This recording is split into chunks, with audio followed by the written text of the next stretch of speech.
pendant 8 ans, depuis 2015. Vous la connaissez, on l'apprécie tous, sa culture, sa précision, son dynamisme.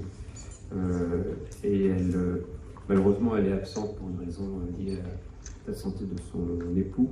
Donc elle est vraiment très contrariée par cette impossibilité, mais elle vous prie de l'excuser et elle vous dit qu'elle suivra les travaux. Évidemment, j'imagine qu'elle reviendra dans le futur. On a un nouveau chef de la mission mémoire depuis avril, Paul. Conservatoire du patrimoine, qui a donc suivi la formation de l'INP et qui est l'auteur d'un ouvrage remarqué, Orly, aéroport des 60s. Donc qui était avant en service à la région Île-de-France, au service du patrimoine, et où il avait en charge notamment le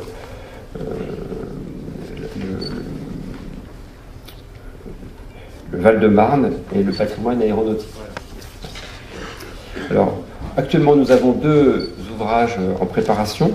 D'abord, les ingénieurs des bases aériennes, le tome 2, vous savez qu'on a tous vu le tome 1, qui était un ouvrage remarquable. Je ne suis pas sûr que vous ayez eu le temps de le feuilleter, mais en tout cas, si vous pouvez vous le procurer, il est vraiment remarquable et surtout très bien illustré, avec des noms célèbres. Et puis aussi l'histoire du BEA, qui devrait sortir d'ici 6 mois. C'est le premier ouvrage relatif à l'histoire du BEA. Le bon à tirer devrait être finalisé dans quelques semaines.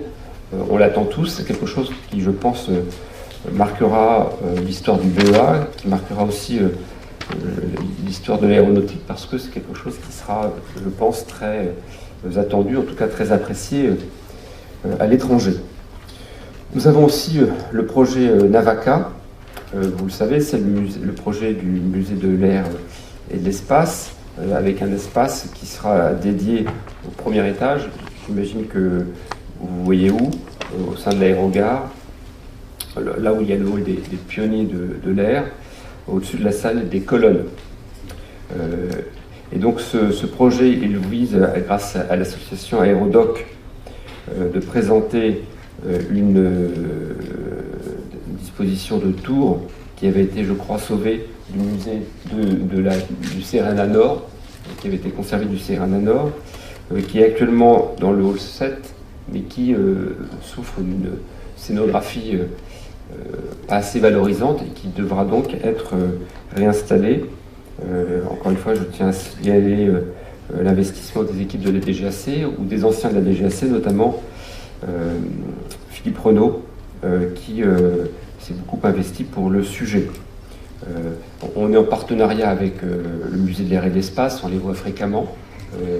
On a une convention qu'on a renouvelée ou qu'on va renouveler cette année, qui a un aspect financier notamment qui sera, je pense, appréciable pour le renouveau de cette partie muséographique. En tout cas, vous voyez que la DGAC tient à valoriser cet aspect de notre patrimoine. Enfin, j'avais fait l'année dernière des propositions, en tout cas lancé des idées. Bon, elles ont été travaillées pour certaines. Ça a été un peu retardé par le changement de portage interne à la DGAC, puisqu'il y a eu des réunions qui ont eu lieu cet hiver, l'hiver dernier, qui ont permis de constater que l'idée d'une fédération ne suscitait pas un enthousiasme débordant. En revanche, il y avait un intérêt, en tout cas au moins de certains, pour envisager la création d'une fondation. Et je pense qu'il faut que Paul s'investisse, mais on en a parlé plusieurs fois, s'investisse dans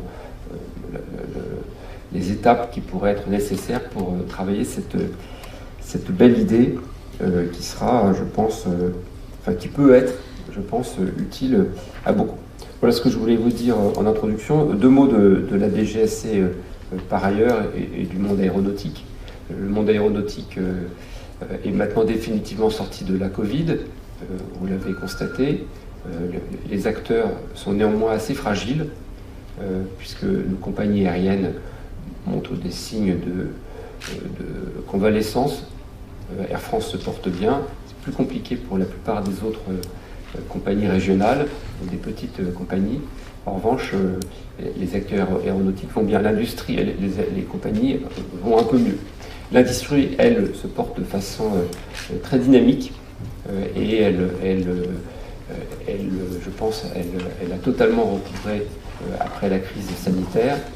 Les aéroports, quant à eux, sont dans une phase plus compliquée parce que la crise sanitaire les a impactés plus profondément. Il y a eu un événement qui a été considérable, c'est l'événement du Bourget. Je ne sais pas si vous avez pu vous y rendre, et si on a pu organiser, en tout cas il faudra qu'on veille à le faire la prochaine fois dans le petit chalet de la DGAC, un moment où on peut vous accueillir au sein de cet événement important, parce que le Bourget a été une surprise, d'abord pour les organisateurs et pour ceux qui y sont rendus. Surprise parce que finalement, après, les habitudes sont vite perdues, et après avoir manqué une édition, ça a amené à 4 ans. Certaines des équipes avaient changé. 4 ans, la dernière édition du Bourget. Finalement, le tout a été très bien organisé. Pour la DGAC, c'est Frédéric et Dominique et leur équipe qui ont organisé la partie DGAC. On craignait un événement qui aurait visé à rendre public, en tout cas de façon très démonstrative, des actions contre l'aviation et son impact sur le climat. Ça n'a pas eu lieu, un peu à notre surprise, alors qu'on le craignait vraiment. En revanche, ce qui a eu lieu et qu'on n'a anticipé pas du tout, et ce qui a entraîné un autre événement, c'est le succès populaire qu'a rencontré le Bourget cette année, puisque de très loin, c'était une belle édition, avec un très fort engouement du grand public, d'une part, et deuxièmement, ça a entraîné un autre événement, c'est que la parole publique lors du Bourget, qui était certainement assez réservée, on avait des présences qui étaient un peu en pointillé, elle a été très forte et très accompagnatrice de l'aviation et des mutations de l'aviation. Ce qui, pour tous ceux qui étaient présents, était un confort, et je pense qu'il marque un point d'inflexion par rapport à la parole publique sur l'aviation. En tout cas, c'était très notable, et puis en plus, ça s'est accompagné de la part du président de la République d'annonces structurantes sur le financement de l'aviation, de l'industrie dans les 5 ans qui viennent, ce qui était à la fois étendu et qui nous place à un niveau qui était bien supérieur à ce qu'il était antérieurement à la crise, qui montre que, de façon assez contre-intuitive, l'investissement public en faveur de l'aviation est bien supérieur à ce qu'il était dans les années 2010.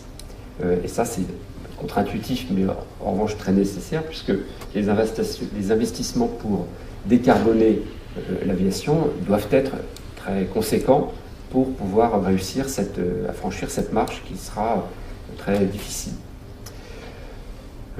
Au plan international, ça a eu aussi beaucoup de relais. Au plan international, vous le savez, l'aviation elle est en pleine expansion, contrairement aussi à un discours qui peut être porté, qui est assez contre-intuitif. Et les projets de développement en Europe et en dehors de l'Europe sont très considérables. Et la politique très officielle de la France et de l'ensemble des acteurs est d'accompagner de ce développement. Vous voyez une vision assez optimiste de l'aviation, en tout cas cette année 22-23 a été très positive de ce point de vue. Au plan interne, la DGAC, elle a connu 2 événements majeurs. D'abord, elle a connu de fortes secousses au premier semestre, avec des grèves nombreuses, qui n'étaient pas induites par la situation au sein de la DGAC, et qui étaient la conséquence de conflits plus généraux que vous connaissez, et qui impliquaient notamment la réforme des retraites, et pas uniquement. Et par ailleurs, c'est un mouvement plus long et plus fondamental. La DGAC se réforme dans la continuité. Elle se réforme pour améliorer le contrôle aérien. Et de ce point de vue, de façon assez contre-intuitive aussi, nous avons une hausse très conséquente des crédits qui nous sont alloués pour continuer à investir et faire en sorte que nous rattrapions le retard d'investissement par rapport à ce qui avait été prévu, ce qu'avaient prévu mes prédécesseurs, et surtout par rapport à la réalité de ce qu'elle est, de la réalité de ce qu'est le contrôle aérien dans le reste de l'Europe.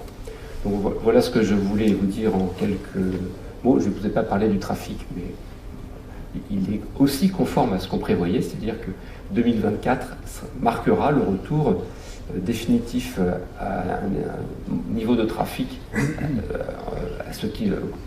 égal à ce qu'il était avant la crise, égal à ce qu'il était en volume, et très différent en répartition, car vous le savez, les habitudes ont changé, notamment en France, où les lignes intérieures sont moins fréquentées qu'elles ne l'étaient avant, alors qu'au contraire, les lignes internationales, de façon aussi contre-intuitive par rapport au discours ambiant, sont beaucoup plus sollicitées, en tout cas pour les lignes qui sont utilisables, parce que c'est le dernier point qui nous a évidemment tous marqué, c'est que cette année 2023, 2022-2023 restera dans l'histoire comme un point d'inflexion par rapport au mécanisme général d'ouverture du ciel, puisqu'on a une vraie fragmentation du ciel, de vraies interdictions qui handicapent beaucoup nos opérateurs, avec d'une part, et de façon graduelle dans le temps, la crise est-européenne, puis les crises africaines qui nous handicapent beaucoup, et maintenant la crise proche-orientale, de façon peut-être un peu récurrente, mais en tout cas qui vient s'ajouter à une difficulté, ce qui fait que pour aller en Asie, c'est maintenant quasiment un parcours du combattant pour nos compagnies. Donc voilà, un élan d'optimisme général, en tout cas pour l'aviation, et j'espère pour vous aussi un élément d'optimisme pour tous vos projets. En tout cas, nous en avons. Nous allons décliner notamment au musée de l'air et de l'espace. Nous en avons avec l'arrivée de quelqu'un de très jeune qui va poursuivre tous les projets de sa prédécesseur. Et nous avons en général à la DGAC parce qu'on n'a pas le choix de toute façon. Voilà, sur cette touche militaire, je vous dis au revoir.